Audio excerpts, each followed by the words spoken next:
Buenas noches para todos. Bienvenidos una vez más a nuestra acostumbrada cita de los jueves. Agradecemos su participación en el conversatorio de hoy, a Abuso. Como presentador nos acompaña desde Buenos Aires, Argentina, Diego Pimentel, licenciado en Psicología, cuenta con más de 20 años de experiencia, la cual incluye hipnosis clínica terapéutica, programación neurolingüística, realidad virtual y estudios dentro de la escuela sistemática y cognitiva. Ha incorporado en su práctica tratamientos asociados a las neurociencias y desde el 2013 viene trabajando con neurofeedback y metodología Brain Trainer. Vamos a dar inicio al conversatorio. Los asistentes pueden dejar sus preguntas en el panel de la reunión que se encuentra al lado derecho de la pantalla. Disculpen. Cuando termine la exposición, daremos espacio a las respuestas. Diego, muy buenas noches y bienvenido. Buenas noches. Un saludo desde Buenos Aires para todos los que estén escuchando en este momento y los que nos estén siguiendo. Hoy tenemos un tema difícil, un tema duro, un tema complejo que es el tema de los abusos. Por razones de tiempo, básicamente nos vamos a enfocar en lo que estuvimos trabajando en Buenos Aires con unas personas, estudios que pudimos realizar con el sistema que trabajo ya hace un tiempo de Brain Trainer. Por lo cual va a ser un recorrido interesante, un recorrido distinto. Así que los invito a pasar, los invito a comenzar. Como primero, y un tema muy importante, es que los abusos dejan marcas en la persona. Sabemos que el cuerpo y las emociones tienen una estrecha relación. Si sucede algo en el cuerpo, repercute a nivel cerebral y se asocia a determinadas emociones, conductas y síntomas o trastornos. Hablaremos acerca del cerebro de personas que sufrieron abusos en su niñez y la importancia de incluir el neurofeedback en el tratamiento terapéutico. Les cuento también que históricamente uno de mis primeros pacientes había vivido un abuso y en aquel momento trabajé solamente con hipnosis, que realmente fue muy bueno. Después, con el paso del tiempo, cada vez que aparecía algún paciente que podía haber tenido también alguna situación o situaciones de abuso, también lo trabajábamos con hipnosis, lo cual es muy efectivo, pero sabemos hoy que desde el neurofeedback le podemos dar algo más al paciente.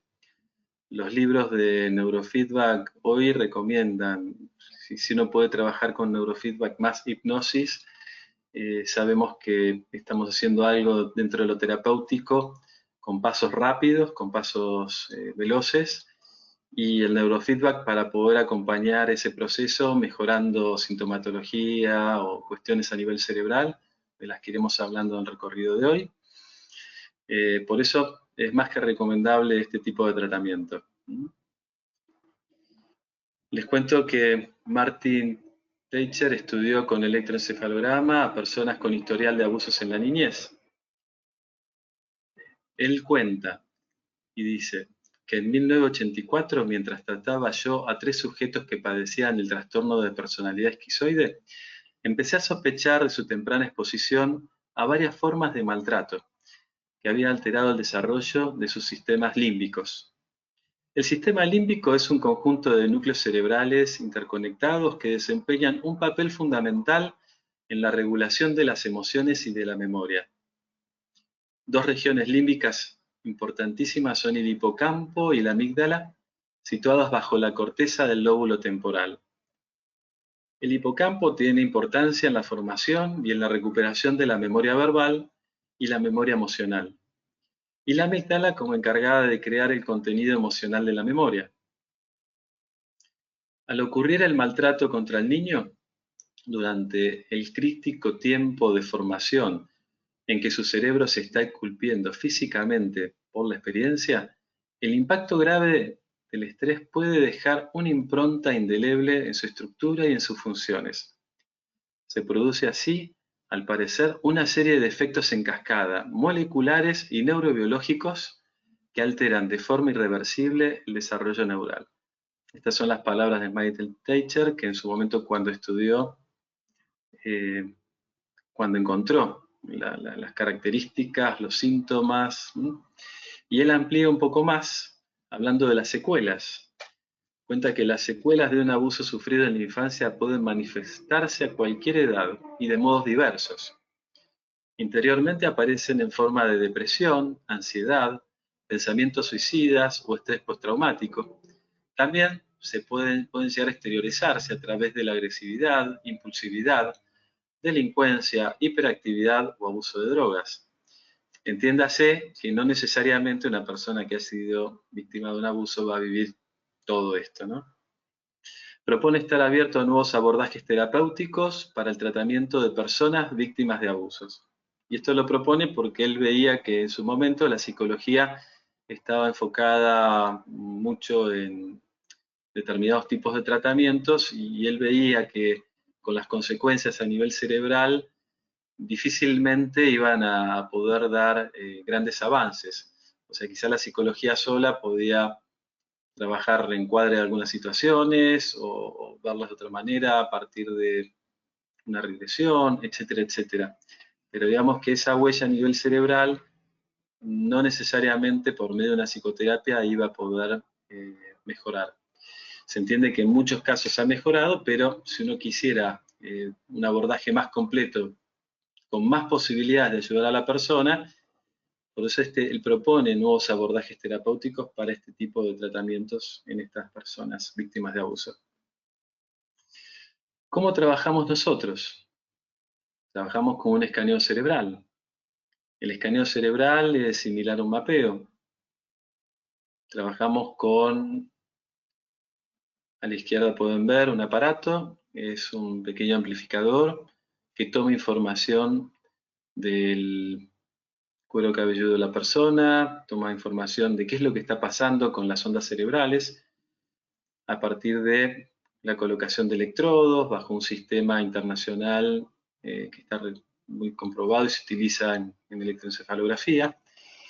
Entonces, con la información que se obtiene, ¿qué les puedo decir? Les puedo ir contando. Por ejemplo, una persona que sufrió, les decía, puedo ir contando, por ejemplo, de una persona que sufrió de abuso en la niñez. Lo que nosotros obtenemos es mucha información, pero puntualmente, con respecto al lóbulo temporal, habla de temporales desconectados y aparece un cartel que habla de descartar historial de abuso. Entonces, los temporales desconectados se pueden ver tanto en abuso infantil como en negligencia o descuido en la infancia. Piensen que cuando hablamos de que en nuestro sistema aparece de esa manera, hablamos solamente en situaciones de abuso y negligencia en la infancia antes de la adquisición del lenguaje. Por ejemplo, cuando se habla de abuso infantil, encontraremos mucha actividad en el temporal derecho. Pueden ver en pantalla, dice descartar historial de abuso. Más abajo, T3 y T4, que son temporal izquierdo y temporal derecho, respectivamente. Y después T3, T4, en relación a porcentuales y hemisferios. Entonces, por ejemplo, en este caso es una persona que fue víctima antes de la adquisición del lenguaje. Tenemos, por ejemplo, otros 4 escaneos de otras personas que han sido diferentes porque fue después de la adquisición del lenguaje. Y en cada uno de ellos repercutió de distintas maneras en los temporales. Por ejemplo, en los 2 que están de la izquierda, van a ver que hay muchas áreas que están en rojo, y podemos ver que son cerebros con temporales calientes. De repente, a la derecha podemos ver que también, en relación a los temporales calientes, se puede estar hablando quizá de un cerebro que puede estar trabajando a mayores velocidades de lo convencional. ¿Y qué es lo que genera todo esto? Tenemos que los problemas relacionados con temporales calientes son los siguientes. Por ejemplo, disminución de la capacidad de recordar y comprender lo que está escuchando. Al estar el sistema nervioso autónomo con mayor activación simpática, la persona se encuentra en un estado constante de hipervigilancia, se asusta con facilidad, puede tener problemas para relajarse, problemas también en relación al sueño. Puede haber aumento de ansiedad, pensamientos o memorias intrusivas que se tornen recurrentes. Suele haber ataques de rabia repentinos. Y estos patrones a menudo se relacionan con altos niveles de estrés y de ansiedad. Pensamientos acelerados, discurso rápido, facilidad para sobresaltarse, y a veces aparece dificultad o excesiva sensibilidad auditiva.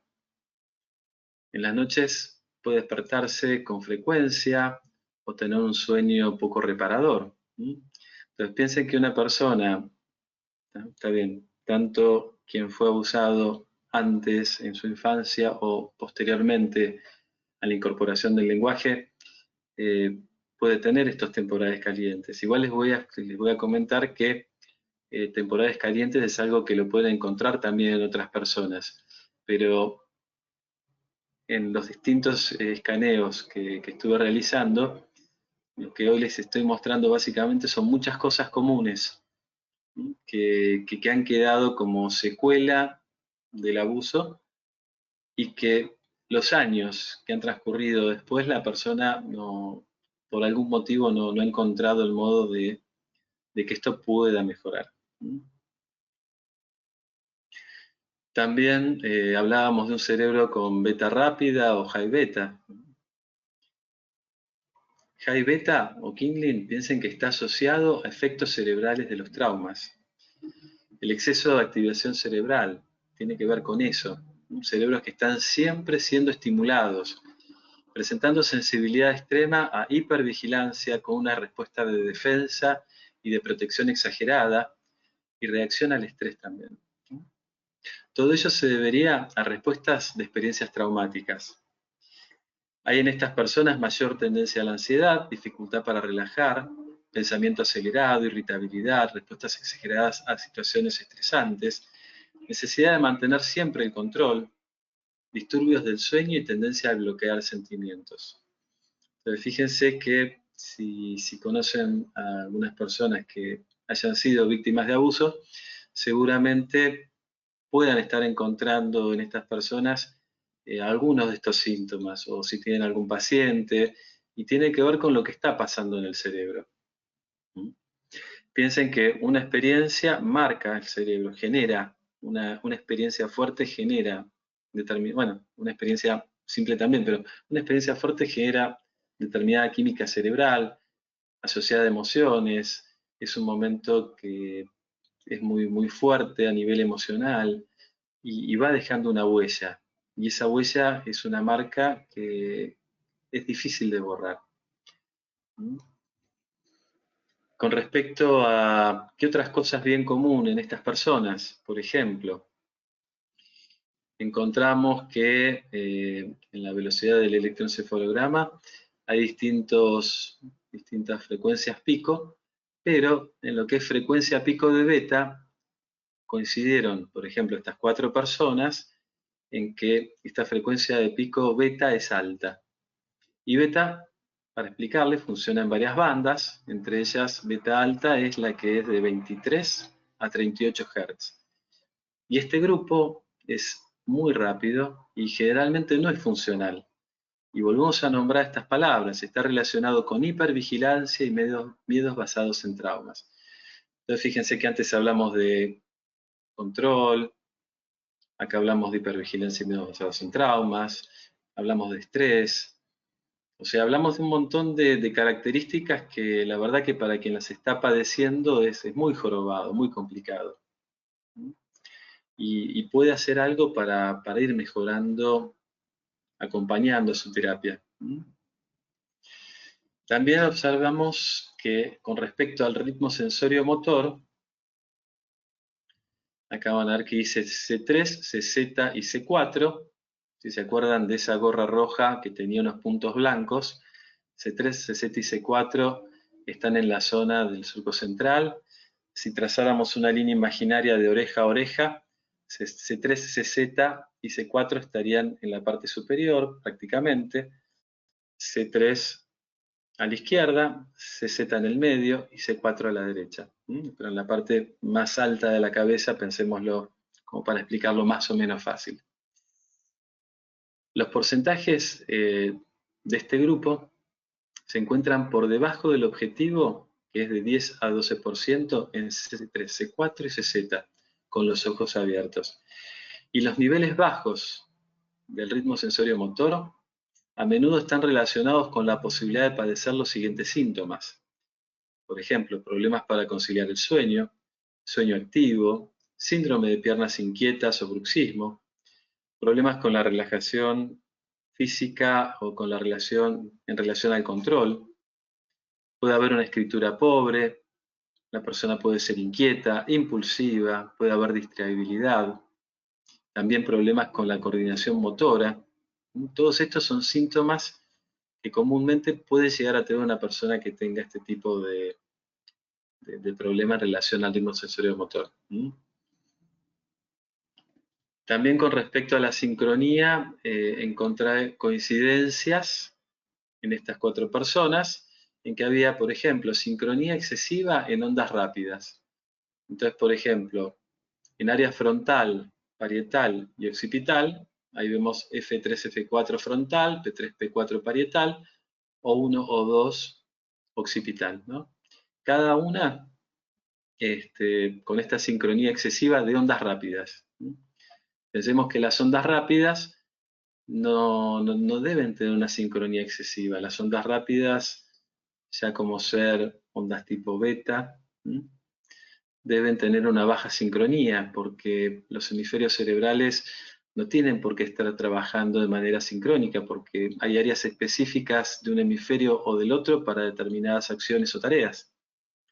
Entonces no debe haber sincronía excesiva, pero en estas personas se dio la coincidencia de que en estos puntos la sincronía fuera excesiva. Entonces, por ejemplo, en F3 y F4 áreas frontales, estaría relacionado, por ejemplo, con rigidez mental, obsesividad y tal vez ansiedad. En áreas del parietal, esta sincronía puede estar relacionada tal vez con la dificultad en el procesamiento o con extrema sensibilidad al tacto, dificultad con las matemáticas o problemas con la conciencia de uno mismo en el espacio físico. Con respecto a occipital, puede estar relacionado con una dificultad en el procesamiento de o con una sensibilidad extrema a la luz o estímulos visuales, trastornos del sueño y dolores de cabeza. Por otra parte, también con respecto a la sincronía, se encontró baja sincronía en ondas lentas. ¿En dónde? También en el área central y occipital, pero en los puntos medios. Antes, cuando hablamos de, por ejemplo, F3, F4, hablamos de la línea media, F3 a la izquierda, o sea, todo lo que es impar del lado izquierdo, todo lo que es par del lado derecho, y lo que tiene una Z es la línea media, que estaríamos hablando de área de interconexión entre los hemisferios cerebrales o cuerpo calloso. Entonces, en la línea esta de C3, cercano a, o sea, línea media, pero a la altura de las orejas, y OZ, más cerca de la nuca, en el punto medio, niveles bajos de sincronía pueden relacionarse con un cerebro que desperdicia energía, dando como resultado fatiga y a veces una desaceleración generalizada. También pueden indicar ineficiencias en la vinculación de varios sitios en el cerebro, los cuales pueden afectar la comunicación.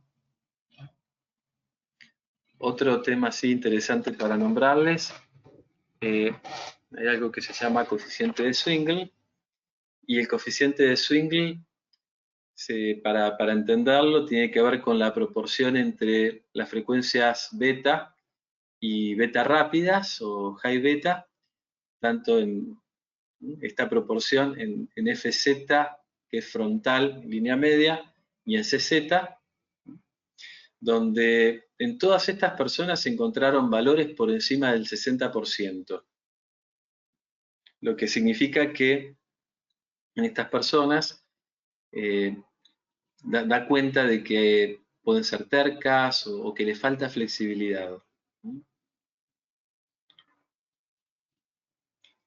Con respecto a las reversiones, ¿qué son las reversiones? Para decirlo de manera fácil, ¿no? Reversiones tienen que ver con si lo normal es que el hemisferio izquierdo sea más rápido que el derecho, ¿no? Si lo normal es que el hemisferio izquierdo tenga más frecuencias beta, que son un poquito más rápidas, que de alfa, que son un poquito más lentas, o son medias uno y rápidas las otras. Cuando hablamos de reversión, significa que eso no está de la manera adecuada.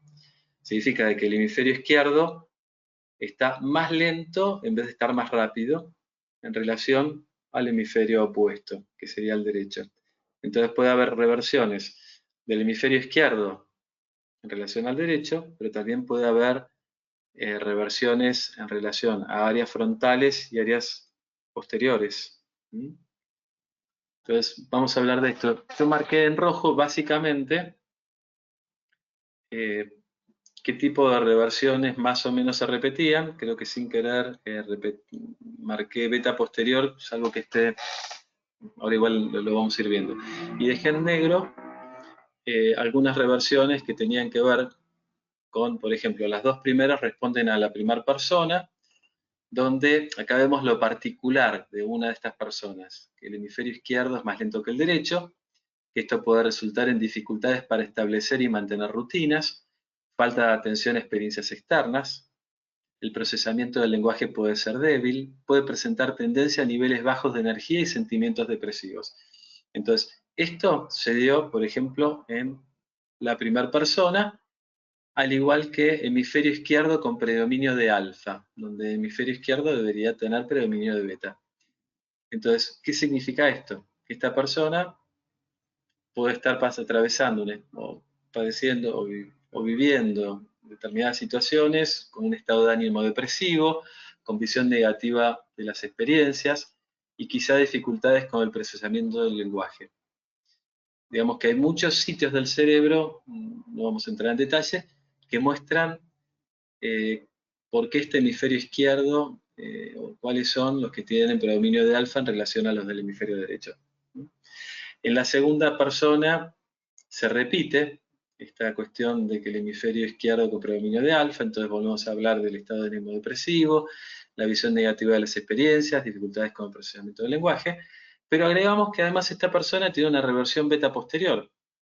Entonces, en la parte posterior de la cabeza, por decirlo así, o del cerebro, esta persona está generando muchas frecuencias tipo beta y debería estar generando más frecuencias tipo alfa. O sea, en vez de una frecuencia rápida, debería estar generando más frecuencias medias. Y esto está relacionado con ansiedad, problemas para conciliar el sueño y despertares frecuentes. También están relacionados con este patrón. Entonces tenemos en la primera pantalla lo que está pasando en dos personas donde coinciden algunos síntomas y otros difieren.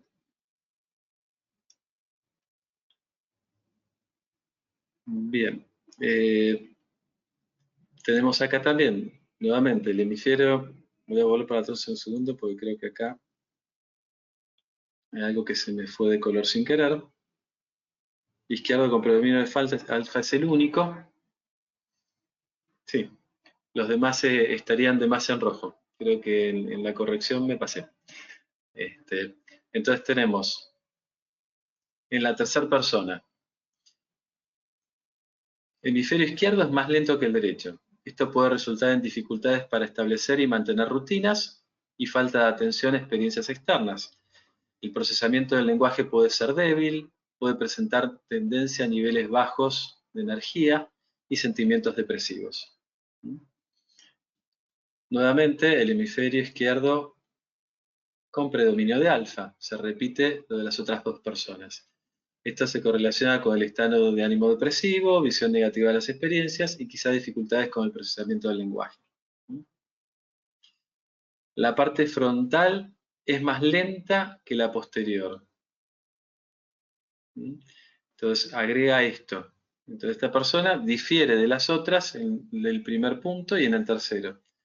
Entonces dice que este cerebro presenta una reversión por frontal posterior debido a la baja activación frontal. Problemas con la motivación, atención y otras funciones ejecutivas serían consistentes con este patrón. Pueden aparecer dificultades con el procesamiento, toma de decisiones y pensamiento crítico. Y la última persona, el hemisferio derecho es más rápido que el izquierdo, esta es otra reversión, que esto está relacionado a menudo con ansiedad, irritabilidad, y si los niveles son altos, problemas de manejo de la ira. Nuevamente, hemisferio izquierdo con predominio de alfa, coincidiendo con los anteriores, se relaciona con estado de ánimo depresivo, visión negativa de las experiencias, quizá con dificultades con el procesamiento del lenguaje. Y tenemos predominio de alfa frontal, donde este cerebro muestra altos niveles de alfa frontales. Pensemos que a nivel frontal la persona tiene que tener una cantidad X de alfa, un poquitito más de alfa a la derecha que a la izquierda, pero no un predominio. Esto puede correlacionar con estado de ánimo depresivo, una tendencia a ir a la deriva en lugar de comprometerse, dificultad para mantener la atención, pobre memoria de trabajo y desorganización. Entonces tenemos un montón de información de lo que sucede a nivel cerebral en el paciente. Piensen que yo básicamente hoy les mostré todo lo que tienen en común, hay mucha más información, apenitas amplié esas pequeñas diferencias, como para que vean que no todas las personas que sufren un abuso van a hacer un calco una de la otra, pero sí que hay muchos puntos que se repiten. Y que se repitan en varias personas que padecieron lo mismo es un tema significativo. Entonces, ¿cuál es la propuesta de trabajo? Bueno, hoy estamos para hablar del neurofeedback y como siempre hablamos del neurofeedback, hablamos de la importancia del neurofeedback dentro de un contexto, dentro de un tratamiento, acompañando a la persona, pero para hablar del neurofeedback voy a dar un paso para atrás y comentarle lo que es trabajar con biofeedback. Biofeedback hace referencia a señales producidas por el cuerpo humano y feedback o retroalimentación apunta a un continuo intercambio de información en el cual el emisor recoge la información del medio, pudiendo modificarse a partir de esa información que recibe. Entonces está una persona que tiene un casco con electrodo, una gorra con electrodos o electrodos pegados, en el caso de lo que es el neurofeedback, o si hablamos de biofeedback en relación a la variabilidad de la frecuencia cardíaca, tiene un sensor en el lóbulo de la oreja o en el dedo, o si hablamos de conductividad galvánica o temperatura, también un sensor en los dedos puede tenerlo, donde esa información del cuerpo es tomada por un equipo que amplifica esa información, un software que la traduce en gráficos, y en el biofeedback tradicional, llamémosle no al neurofeedback, sino a las otras formas que les nombré, uno ve en pantalla el estado de la persona. Entonces, uno ve su estado en ese momento. Y uno mismo, a partir de técnicas de respiración, relajación, visualización, conexión con emociones positivas, agradables, etc., comienza a ver cómo esos gráficos mejoran, producto de que su fisiología está mejorando por activar lo que conocemos como el sistema parasimpático. El sistema simpático está asociado al estrés, el sistema parasimpático está asociado más a aquello que está más relajado o calmo, por decirlo de una manera fácil y rápida. Y entonces, cuando hablamos de neurofeedback, con los electrodos, la información que se toma es otra, porque es del cuero cabelludo, es del cerebro, y lo que la persona va a estar mirando en pantalla probablemente tenga que ver con un juego o con algo así como pueden ser tipo caleidoscopios, videos, películas, YouTube, Netflix, lo que sea, ¿no? O también puede estar con ojos cerrados y música, donde a partir de un filtro, eso que la persona está observando comienza a variar la intensidad de la luminosidad de la pantalla y el sonido de lo que está escuchando, para que el cerebro empiece a entender que en la medida que el cerebro genera el ejercicio adecuado, por decirlo fácil, o genera la activación adecuada en el área que uno le está necesitando, va a poder estar mirando la pantalla y observando el contenido de una manera más fácil que cuando el cerebro no está generando la activación adecuada. Entonces lo que van a estar observando es que la persona mira una película y de repente se oscurece la pantalla y se vuelve a aclarar y se oscurece y se aclara, y mientras tanto el volumen sube y baja y sube y baja. ¿Qué es lo que pasa? Cuando se está viendo bien y escuchando bien es porque el cerebro activa adecuadamente o cumple con lo que se le está pidiendo. Por ejemplo, antes veíamos que hablábamos de sincronía, y si uno quisiera bajar esa alta sincronía de frecuencias rápidas, lo que estaríamos trabajando es, bueno, para que esas dos áreas del cerebro disminuya la alta sincronía que están viviendo, ¿no? Que está padeciendo esta persona, lo que estamos detectando con el equipo que estamos trabajando. Entonces, en la medida que lo hace bien, puede ver, puede escuchar mejor. Entonces, acá pueden ver nuevamente un amplificador, electrodos en la cabeza de una persona, un televisor con Netflix, con un video, con lo que sea, una computadora que ahí no está a la vista, y el amplificador que tampoco está a la vista, pero bueno, tiene el ejemplo ahí a la izquierda. Entonces, de esta manera, el neurofeedback, les voy explicando que es una forma de biofeedback que nos permite modular la actividad del cerebro gracias a este tipo de entrenamiento que yo les comentaba. Para dicho entrenamiento se utiliza el equipo que mide las frecuencias cerebrales y el elemento externo que da cuenta de la actividad cerebral. En este caso son dos elementos externos, ya sea la computadora donde el profesional o el técnico especializado está guiando la sesión, y el televisor donde la persona se va dando cuenta cómo su cerebro está en este trabajo de activación o de ir generando las frecuencias adecuadas o la coherencia o lo que estemos trabajando de manera adecuada. Pero la idea es que la persona simplemente disfrute de lo que está haciendo y deje que el cerebro lo haga solo, porque de eso se trata. El cerebro solo va a ir regulándose como porque sabe qué es lo que está bien, entiende qué es lo que tiene que ver y qué es lo que tiene que escuchar y de qué manera. Y bueno, es muy interesante poder vivenciarlo. ¿Cómo funciona el neurofeedback? Bueno, hablamos de lo que tiene que ver con la parte más técnica, que está a la vista en cuanto a un amplificador, electrodos, computadora, televisor.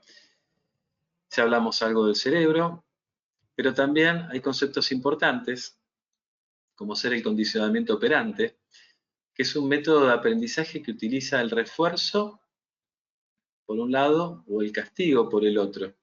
Utiliza el refuerzo para aumentar la probabilidad de que una conducta vuelva a ocurrir en el futuro, o utiliza el castigo para disminuir la posibilidad de que esa conducta vuelva a ocurrir en el futuro. ¿Cómo lo hace? Bueno, el refuerzo, ¿qué sería en este caso?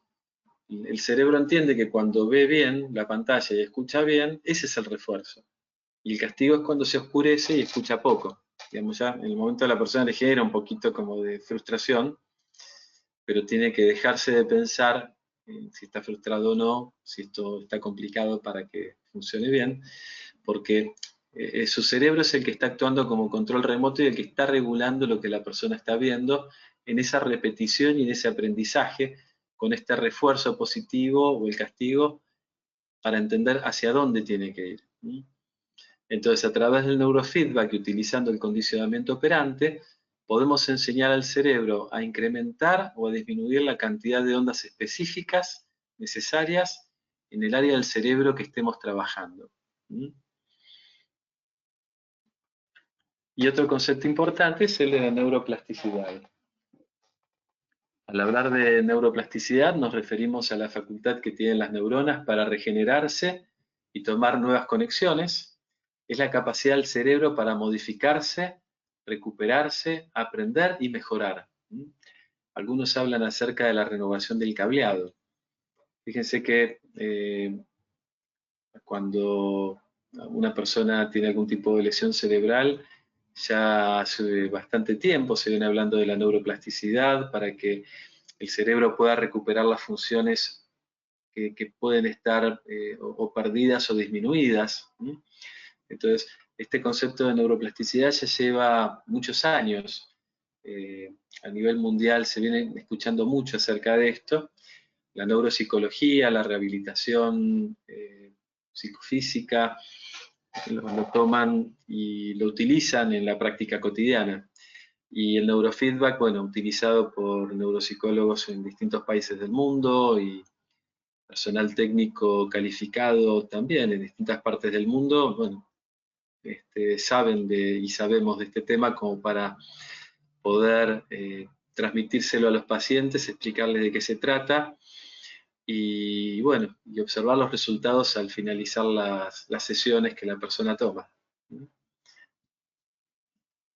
Entonces, para hablar de entrenamiento cerebral con neurofeedback, tenemos que a partir de la información vista al comienzo de la presentación, sabemos qué tipo de entrenamiento hay que realizar, en qué áreas del cerebro, y trabajando según sea la problemática para que los síntomas disminuyan o desaparezcan. Podemos buscar entonces mejorar funciones cerebrales, lo que sería rehabilitar, colaborar en la aparición de funciones cerebrales que por algún motivo se demoraron en su desarrollo, que sería habilitar, y como nombré anteriormente también la importancia de estos síntomas. En este caso, cuando hablamos de personas víctimas de abusos, básicamente hablamos de los síntomas que padecen. No estaríamos hablando de rehabilitación o habilitación, salvo que hubiera algún tipo de problema secundario por el cual se estuviera trabajando algo de eso. Pero principalmente, bueno, cuando uno también trabaja con una persona con neurofeedback, a veces se encuentra que van mejorando también otras cosas de ese cerebro, otras funciones. Y eso también es muy interesante porque sin querer uno puede estar rehabilitando alguna función, mejorándola, optimizándola, ¿no? Lo cual es muy, muy positivo. Entonces, resumiendo, el entrenamiento cerebral con neurofeedback sirve para muchas cosas. Habilitación, rehabilitación, trabajo sobre síntomas y optimización cerebral. ¿Quién es Peter Van Deusen? Es el creador del modelo que utilizamos nosotros. Piensen que hay muchos modos de abordaje dentro del neurofeedback. Hay algunos que trabajan colocando electrodos solamente en determinadas áreas y siempre trabajan el mismo protocolo. Y hay otras modalidades de trabajo, como ser la que propone Peter Van Deusen, que lo que va buscando es la optimización del cerebro. Es que esas funciones que están disminuidas mejoren, que esos síntomas tiendan a alivianar o a desaparecer. Y bueno, el sistema creado por Peter sigue teniendo una gran aceptación a nivel mundial. Hoy por hoy son 31 países, digamos, hay profesionales, técnicos capacitados, que son más de 300 personas, en esos 31 países que ahí les nombro. Y es muy interesante poder escucharlo a Peter en algún momento porque ha sido el creador de esta técnica y bueno, es un apasionado del tema como gran creador, ¿no? Como gran, de algún modo, mentor o maestro de este gran grupo que se ha ido creando. Así que bueno, si son profesionales, los invito a que se acerquen. Si son personas que bueno, están hoy en calidad de pacientes dentro de algún tratamiento, sepan que hay posibilidades de trabajar. Todo lo que tiene que ver con lo que les nombré hoy, hay distintos protocolos para ir mejorándolo. Todo lleva su tiempo, pero lo interesante del neurofeedback es que normalmente trabajamos 2 veces por semana. Las primeras 20 sesiones nos sirve como para evaluar continuidad. Un tratamiento normalmente son 40 sesiones y normalmente la gente se va contenta porque ya dentro de estas primeras 20 sesiones está viendo resultados y esos resultados son más que positivos. El neurofeedback es psicofisiología aplicada, es uno de los tratamientos de las neurociencias, utilizado en el mundo por profesionales de la salud y por especialistas certificados. Estamos en todo el mundo, desde Estados Unidos está instalado Peter con, digamos, es la base de Brain Trainer. Desde ahí Peter maneja con su equipo todo lo que tiene que ver con comunicación, etcétera, con Europa, África y Asia. En Sudamérica y Centroamérica, llamemos latino o hispanoparlantes, en protracción.com tenemos a Pilar, que es quien coordina toda la habla hispana y también da gusto escucharla, sabe un montón. En Brasil, brasil.com.br es la página. Es un grupo que creció muchísimo porque Peter Van Deusen estuvo unos cuantos años viviendo ahí. Así que los profesionales y los técnicos han podido aprovechar su presencia y también la posibilidad de Brasil como un país que a nivel económico creció muchísimo y ha tenido la posibilidad de generar mucho movimiento de profesionales y el acceso a los equipos, que es muy importante, ¿no? Y acá en Argentina, actualmente somos 3 personas. Bueno, yo soy Diego Pimentel, soy supervisor. Después hay 2 personas que han aprendido el neurofeedback, que viven en Córdoba. Yo soy de Buenos Aires. Mi página es www.lickdiegopimentel.com y algunos datos por si quisieran tener algo más de información. También a nivel, me faltó agregar una página que es www.neurociencia, sin la S, neurocienciaaplicada.org, donde van a encontrar mucha información de este grupo de Sudamérica y Centroamérica. Así que bueno, les agradezco la presencia, estar acá escuchando hoy en este día y sabemos que algunos seguirán escuchando los días posteriores y también, bueno, les agradezco el tiempo que hayan dedicado. Así que te doy la palabra. Creo que va a seguir hablando Luz Estela, otra vez Marta. Diego, yo, Marta, Sí, te tengo una Marta. pregunta que nos han dejado aquí en nuestro panel de la reunión. Sí. Dice lo siguiente: con neurofeedback, la persona llega a olvidarse del abuso a que fue sometido o sometida o cambia su sensibilidad hacia ese abuso. Bueno, primero con neurofeedback, la persona lo que va a estar trabajando tiene que ver con todos estos síntomas a nivel cerebral. Piénselo más enfocado de ese modo, donde hablábamos de ansiedad, depresión, temporales calientes, estrés, hablamos de trastornos del sueño, irritabilidad, impulsividad.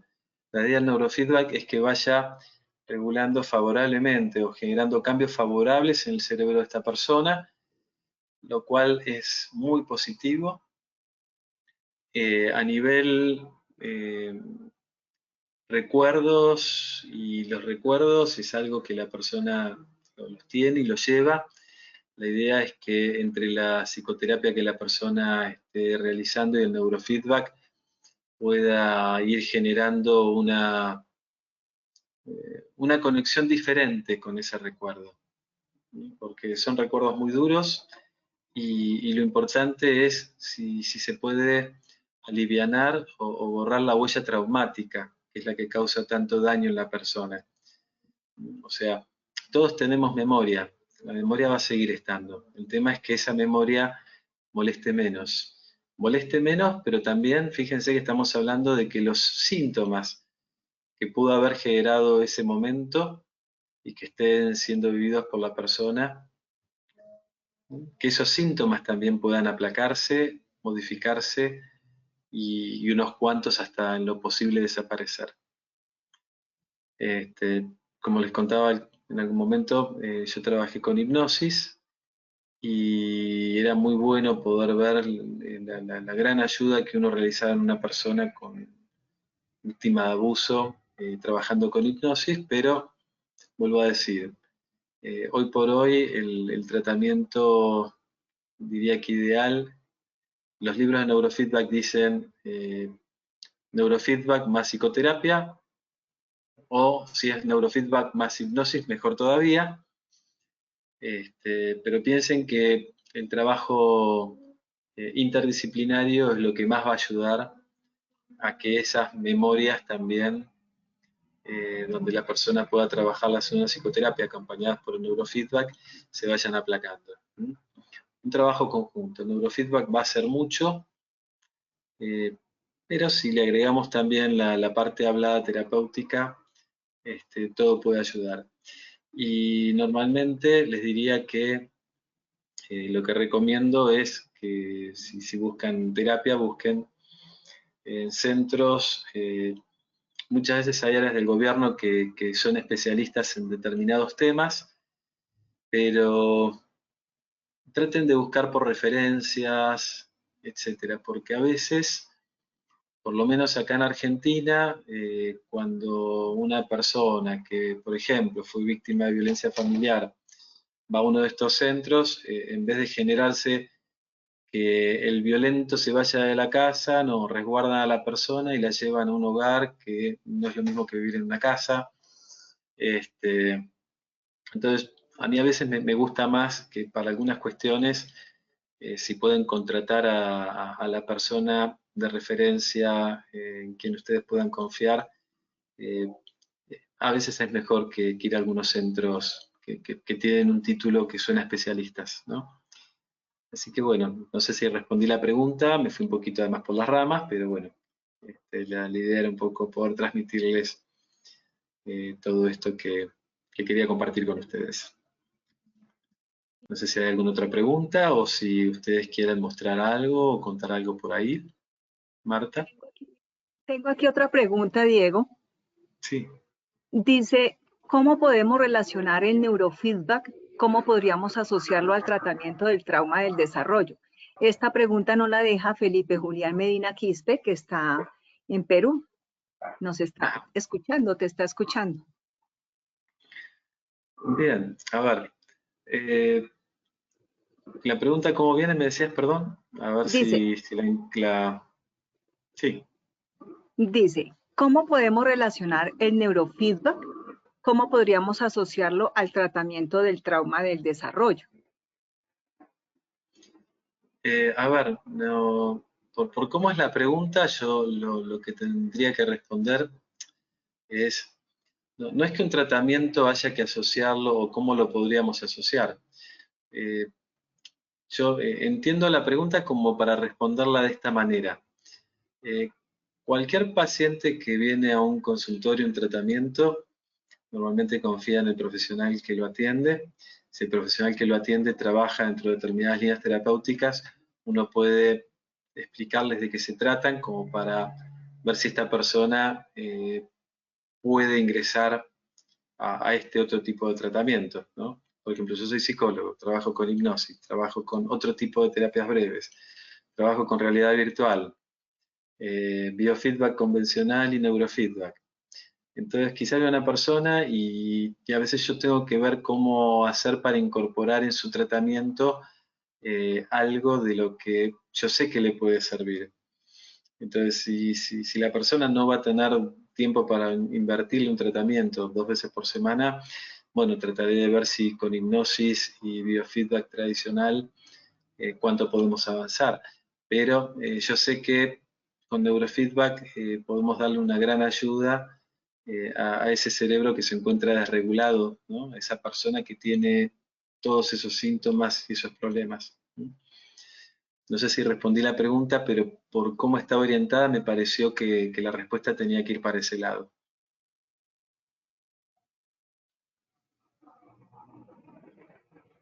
¿Habrá alguna otra por ahí o...?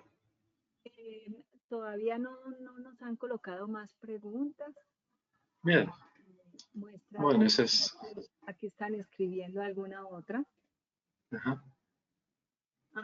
Mira, nos escribe Carolina Murcia y dice lo siguiente. Funciona el neurofeedback para personas con una atrofia cerebral, como una displasia septo-óptica. Será muy A ver, especializado. mirá, Carolina, te cuento. Hay temas muy de neurología en cuanto a lo que son los síntomas, o sea, o lo que tiene esta persona. Yo personalmente cuando vienen determinadas frases ya muy médicas, lo que prefiero es hablar por un lado con un médico para que me dé bien qué es lo que está pasando en esa persona, en esas áreas del cerebro. Y por otro lado, si veo que tengo una buena respuesta del médico, como para decir, lo voy a trabajar, adelante. Ahora, si todavía es información que me da el médico, yo no termino de saber de qué se trata, lo que suelo hacer, eh, preguntar en el grupo. ¿Por qué? Porque dentro del grupo del que estamos, o sea, lo lindo de Brain Trainer es que no es un profesional solo trabajando en la casa. Hay una red de personas detrás que cuando uno hace una pregunta se puede encontrar con respuestas, ya sea porque alguien lo trabajó o porque Peter sabe que alguna cosa no se trabaja, entonces directamente nos dice, miren, tal cosa no, o tal cosa cuesta más, o para tal cosa pongan el electrodo en el costadito, porque de esa manera tal vez esta persona puede ir mejorando algo.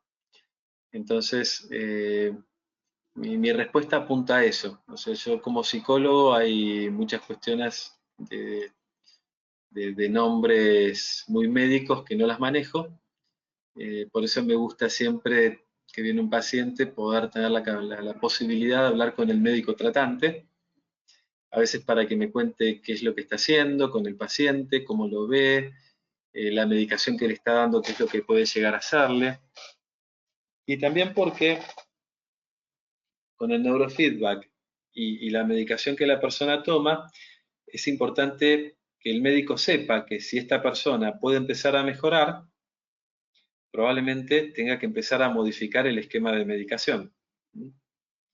Entonces, bueno, te quería responder de esta manera, bueno, que si te aparece una persona con un diagnóstico extraño o que no puedas tal vez no conocer, puedas hacer muchas preguntas a tu alrededor, primero al médico y después al equipo a ver si alguno ya atendió o si ya hay algo a nivel mundial donde se dice tal cosa no se puede. Igual a veces quizá la atrofia de la cual me estabas hablando no va a mejorar, pero quizá hay otras funciones de otras áreas del cerebro que sí pueden mejorar y pueden ser muy buenas para mejorar la calidad de vida de esa persona.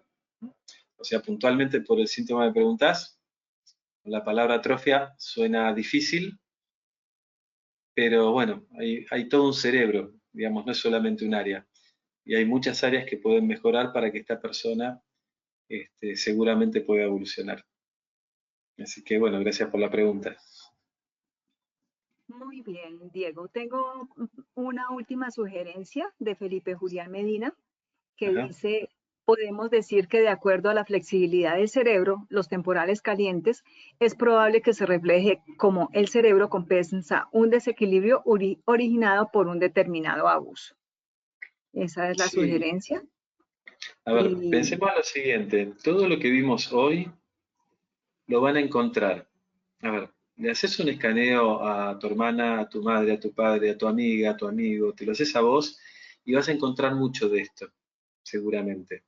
Lo que pasa es que, por ejemplo, lo que tiene que ver con el abuso eh, en primera edad, en primera infancia, previo al desarrollo del lenguaje, ya el sistema nos va a decir historial de abuso o de negligencia.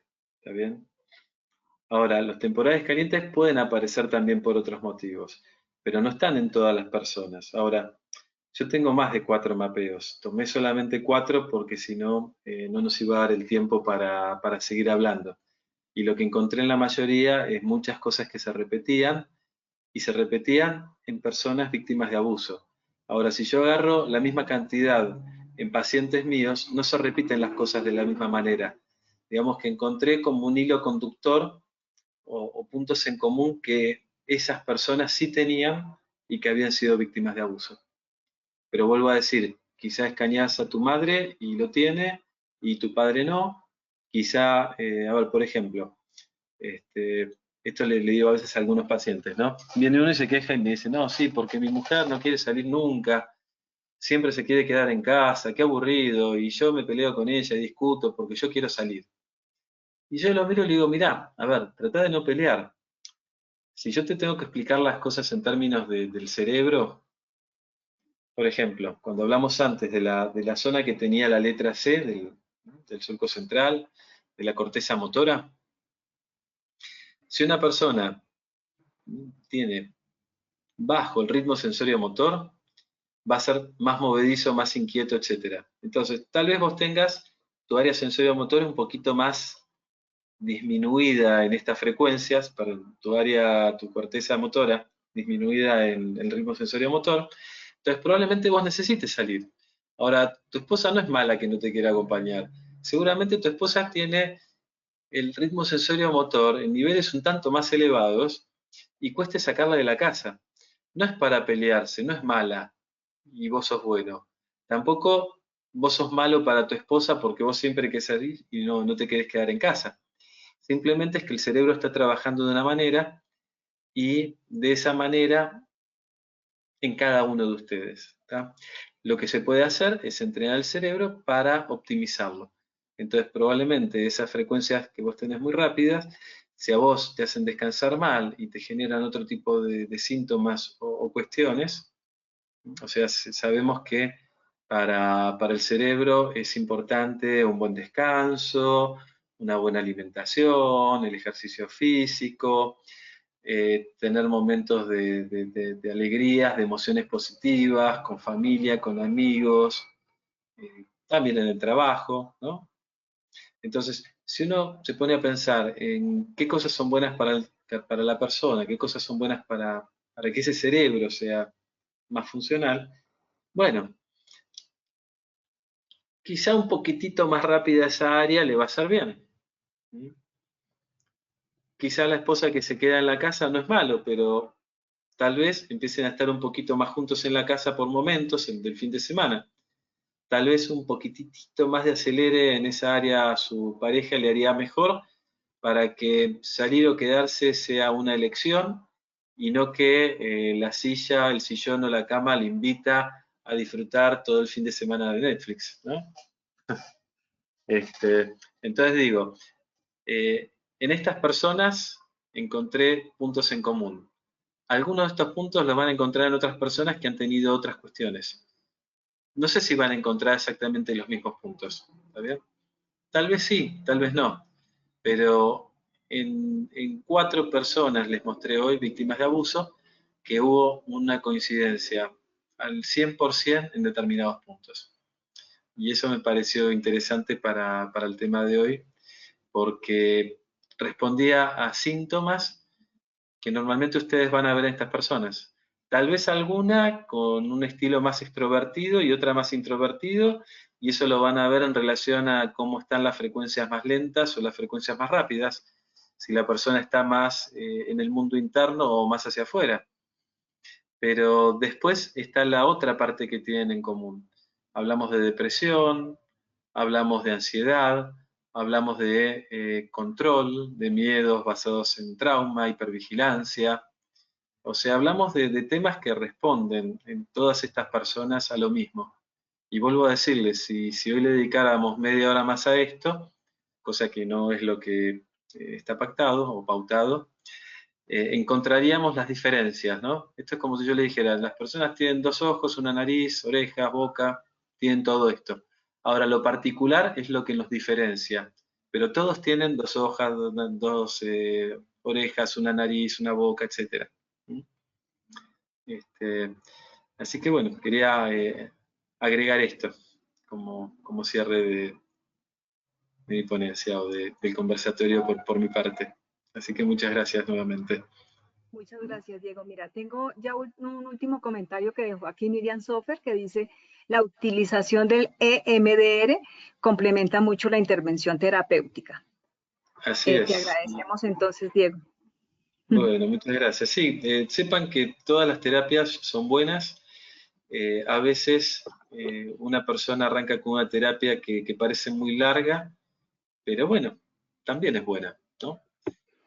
A veces las personas llegan a las terapias breves en el momento en que necesitan el cambio.